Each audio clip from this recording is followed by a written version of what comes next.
नमस्कार. मी हा खास व्हिडिओ आज करते आहे आणि माझी या व्हिडिओ मार्फत मागणी आहे की अंजली दमानिया या सामाजिक कार्यकर्त्या ज्या आहेत त्या अतिशय उत्तम काम करतात. त्या आत्ता चंदीगडला आहे असं त्यांनी सांगितलं. एका लग्न समारंभासाठी ते गेलेले आहेत, पण त्या चंदीगडहून येताच त्यांना पोलिसांनी ताबडतोब ताब्यात घ्यावं आणि त्यांची चौकशी करावी अशी मागणी मी करते.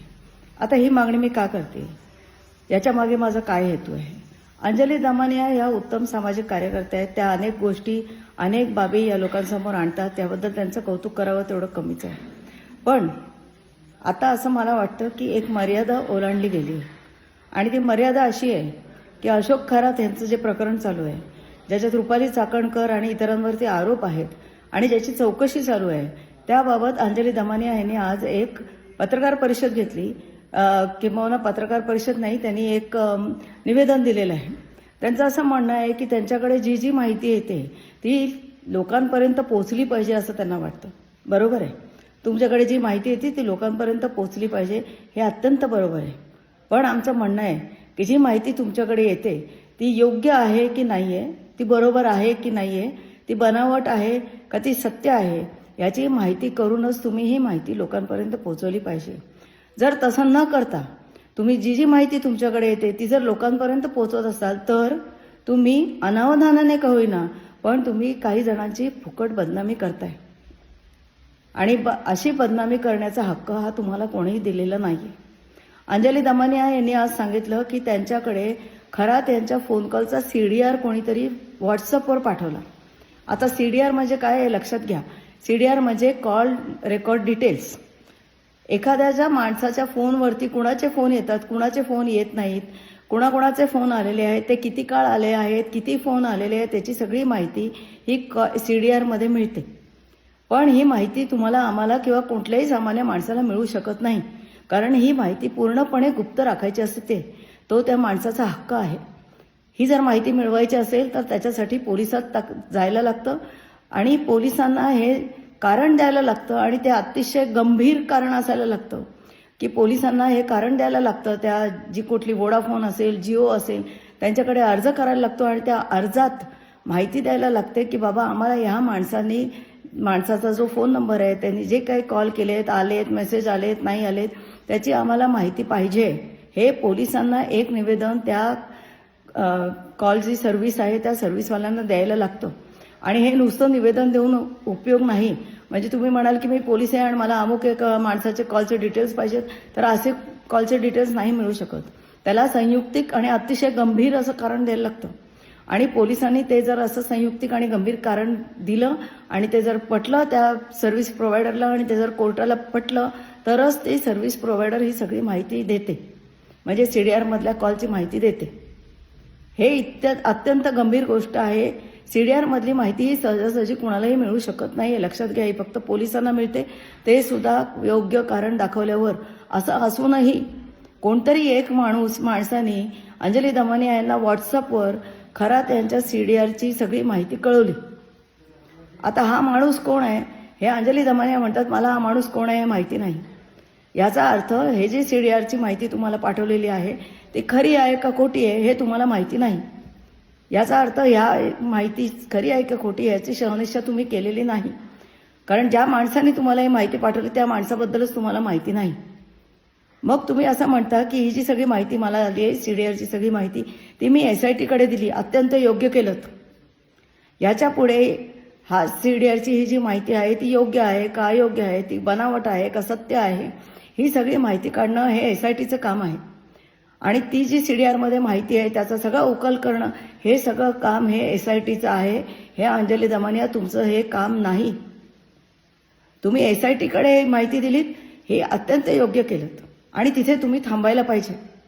पण तिथे तुम्ही न थांबता ही जी CDR मधली माहिती आहे त्याची शहानिशा न करता ते कोणी माणसांनी पाठवली आहे त्याची पण तुम्हाला माहिती नसताना ही माहिती खरी आहे का खोटी आहे याची तुम्ही काही दखल न घेता थेट तुम्ही ही माहिती सगळ्या लोकांपर्यंत पोहोचवलीत. कुठल्या अधिकाराने तुम्ही ही माहिती पोहोचवलीत आणि त्याच्यात तुम्ही आरोप केलेले आहेत. त्याच्यात तुम्ही रुपाली चाकणकर यांनी 177 कॉल्स हे खरातांना केले असं तुम्ही म्हटलेलं आहे. त्यांच्या बहिणीने किती कॉल्स केलेत ते तुम्ही म्हटलेले आहेत. इतकंच नाही तर एकनाथ शिंदे जे आपले उपमुख्यमंत्री आहेत त्यांनी खऱ्या तंदात आणि त्यांचे 17 कॉल्स झाले. एवढं सांगून पण तुम्ही थांबलेला नाहीत. तर तुम्ही रुपाली चाकणकर ह्या 33,000 मिनिटं खरातांशी बोलल्या हे तुम्ही सांगितलं. त्यांची बहीण रुपाली चाकणकरांची प्रतिभा हिचे 236 कॉल झाले हे तुम्ही सांगितलं. एकनाथ शिंदे यांचे कॉल झालेत ते तुम्ही सांगितलं. त्याच्यानंतर केसरकर जे आहेत, दीपक केसरकर हे जे मंत्री आहेत त्यांचे जे आहेत दीपक लोंढे म्हणून, त्यांचे 189 कॉल्स झाले आणि हे 189 कॉल्स हे 3,000 मिनिटं पर्यंत हे कॉल्स आले ही सुद्धा माहिती तुम्ही सांगितली.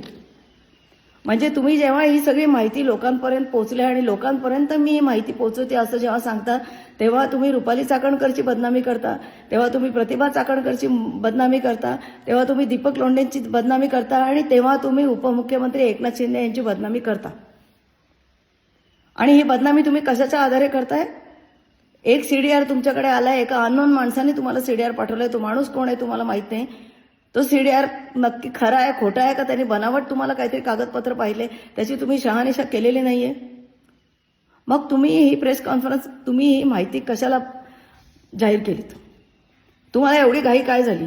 तुम्ही चंदीगडला लग्नाला गेलात म्हणून सांगितलं आणि तुम्ही रविवारपर्यंत मुंबईला येणार नाहीये म्हणून सांगितलं. मग तुम्हाला तुमच्या हातात एका अननोन माणसाने पाठवलेल्या सीडीआरमध्ये एकनाथ शिंदेबरोबर इतके कॉल झाले, रुपाली चाकणकर नुसते कॉल नाही तुम्ही किती कॉल झाले ते पण सांगितलं. बरं तेवढ्यावर सुद्धा नाही तुम्ही थांबत. तुम्ही आणखीन वरती सांगता की रुपाली चाकणकर यांचे 33,727 सेकंद इतका वेळ रुपाली चाकणकर या खरातांशी बोलल्या. हे सगळे सीडीआर मधले डिटेल तुम्ही धाड धाड धाड धाड धाड धाड सांगता. आणि हा सीडीआर खरा आहे की नाही हे तुम्ही सांगू शकता का? तुम्हाला ज्या माणसाने सीडीआर पाठवला त्या माणसाची ओळख तुम्ही सांगू शकता का? तो माणूस खरा आहे का खोटा आहे ते तुम्ही सांगू शकता का? हा सीडीआर योग्य माणसा पद्धतीने आणि कायदेशीर पद्धतीने मिळवलाय का नाही मिळवलाय हे तुम्ही सांगू शकता का? या कुठल्याही प्रश्नाची उत्तरं तुम्ही देऊ शकत नसताना तुम्ही डायरेक्ट प्रेस कॉन्फरन्स घेता आणि अशी माहिती सगळी उघड करता. लोकांपर्यंत माहिती पोहोचवायला पाहिजे का? निश्चित माहिती पोहोचवायला पाहिजे, पण ती माहिती बरोबर आहे, ती माहिती योग्य आहे, ती योग्य पद्धतीने योग्य कायदेशीर पद्धतीने मिळवलेली आहे याची खात्री केल्यानंतर तुम्ही जर ही सगळी माहिती दिलेली असते तर लाजवाब, हॅट्स ऑफ टू यू. पण हे सगळे कष्ट न घेता तुम्ही ती सीडीआर एसआयटीकडे पाठवलीत. इथपर्यंत न थांबता थेट तुम्ही आता एक प्रेसला सगळं सांगून टाकलं आणि एक खळबळ माजवलीत. याला तुम्ही जबाबदार आहात. अंजली दमानियाताई याला तुम्ही जबाबदार आहात आणि तुम्ही एक जबाबदार नागरिक असताना हे अशा अयोग्य गोष्टी करतात. आणि त्यामुळे माझी अशी मागणी आहे की अंजली दमानिया या चंदीगडहून आल्या की त्यांना ताबडतोब पोलिसांनी ताब्यात घेतलं पाहिजे आणि त्यांना विचारलं पाहिजे की तुम्ही या सगळ्यांची बदनामी कशाच्या आधारे केली. हा सीडीआर तुम्हाला पाठवलाय त्याची तुम्ही शहानिशा केली होती का नव्हती केली? ज्या माणसाने हे सीडीआर पाठवलाय तो माणूस तुम्हाला माहिती नसताना या सीडीआर मधली माहिती, कथित माहिती तुम्ही अशी उघड का केलीत? हे सर्व प्रश्न हे पोलिसांनी अंजली दमानिया यांना विचारले पाहिजेत. अंजली दमानिया तुम्ही उत्तम सामाजिक कार्यकर्ता आहात, पण काही वेळेस आपल्या हातून सुद्धा मर्यादेचे उल्लंघन होते आणि मला असं वाटतं की इथे मर्यादेचे उल्लंघन झाले आणि मला आता याच्यात राजकारणाचा वास पण यायला लागला. आणि त्यामुळे तुम्हाला जशी तुमच्या प्रश्नांची उत्तरं पाहिजेत आणि तुम्हाला जसं सगळ्या लोकांपर्यंत पोहोचवायचं आहे तसं मलाही माझ्या प्रश्नांची उत्तरं पाहिजेत की तुम्ही ही घाई का करता?